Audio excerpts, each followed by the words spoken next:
Here we are live with this edition of School Police Talk. We have some different people here today. Yep. Please introduce yourself and tell us what you do for the Clark County School District. Well, I'm Elise Pearson. I am the Senior Director of Development and Community Engagement with Special Olympics. So part of that, I oversee our law enforcement program, and school police is a huge part of that and what we do in reaching our students with special needs, as well as helping to fundraise for our programming in general. And you, sir, are? I'm Lieutenant Brian Zink with the Clark County School District Police Department. I'm the Public Information Officer and one of the Operations Lieutenants. Part of what the School Police Talk is about is talking about things that people don't really get a chance to see. People don't get a chance to have questions. And so we always want to show the school police in the most fantastic light. And then by doing stuff with the Olympics like you do, it's the most wonderful thing. And so tell us about the organization and how people can get involved. Yeah, so Special Olympics, we are working to provide an inclusive community. So inclusive opportunities for individuals with intellectual disabilities. We do that through a lot of different ways. So our main pillars are, we have our general sports program, our community sports.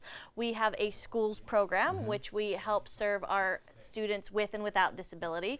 We have a health program, and where we offer free health screenings and education and everything that encompasses there, including mental health. And we also have a leadership program. And as part of what we do is, it's called the Law Enforcement Torch Run. It's a huge international program for Special Olympics. We are lucky enough here in Nevada that Lieutenant Zink here is our state director, so he's like our top dog as far as cops go. Lieutenant Zink says to me, listen, I have the most wonderful guest, okay? And because he believes in the organization. Yeah. One of the wonderful things about the school police, the Clark County School Police, right, is from the chief down, right? I've been asking Lieutenant Zink, that we should do something for a little bit of time. And then finally it came that it was very exciting. And the chief came and he sat for the first show, and he's been on the second time. And Lieutenant Zink is the proponent of pushing the School Police Talk because it's so important to him.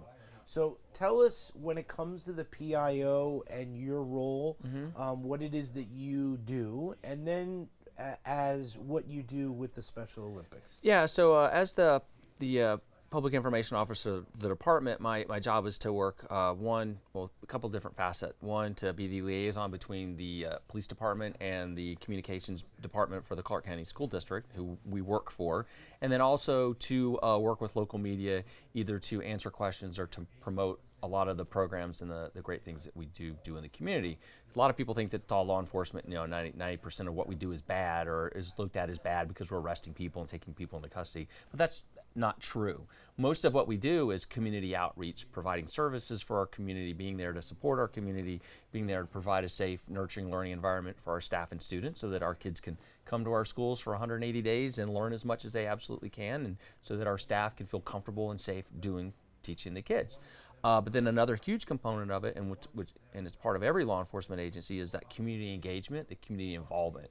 And with the help of Elise for 10 years now? Gosh, it's been a long time. 12 years now at Special Olympics, as long as you've been there? 9. 9 years.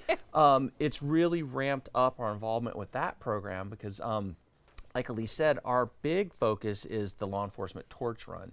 And then all the monies that are raised through the Torch Run go directly into the Special Olympics program so that every single athlete gets to do it for 100% free. They don't get charged to participate in all the different, how many sports are you guys up to now in the state? We have 7 sports, 14 competitions. Right, 14, yeah, wow. So it's a lot, and these are events and things that these kids and adults would normally not be able to be involved with if it wasn't for, one, the involvement from law enforcement across the state, across the nation, across the world, and then also local companies that support the events that they facilitate and we do.